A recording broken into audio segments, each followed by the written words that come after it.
In today's video, I'm going to show you exactly how to add your DNS entries in Hostinger step by step. Whether you're connecting your domain to a website, verifying it with a third-party service, or setting up custom email, understanding how to properly add DNS records is essential. Don't worry if you're new to this. I'll walk you through everything in a simple and beginner-friendly way. And if this video helps you out, make sure to hit that like button and subscribe to the channel for more easy-to-follow hosting and website tutorials. All right, let's get started.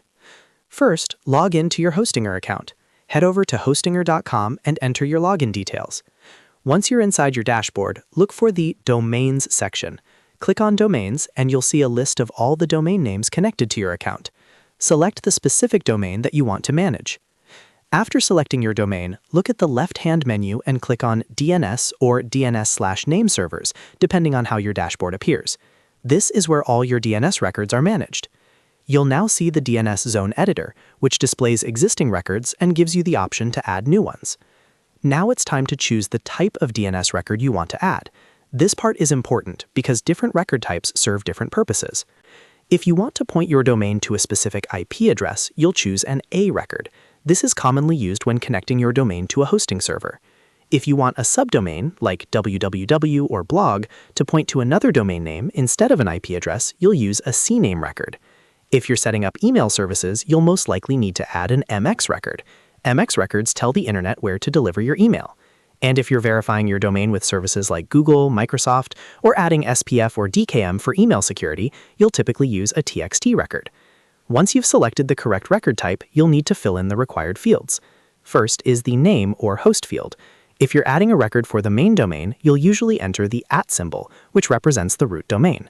If you're creating a record for a subdomain, like www, blog, or mail, then you'll type that specific subdomain name. Next is the points to or value field. This is where you enter the destination. For an A record, this would be the IP address. For a CNAME, this would be the target domain.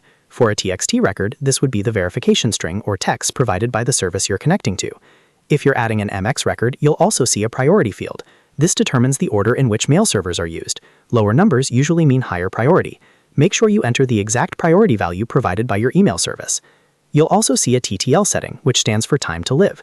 In most cases, you can leave this at the default setting, which is typically 1 hour. This controls how long DNS information is cached before refreshing. Once everything is filled out correctly, click Save or Add Record. Your new DNS entry will now appear in the DNS records list.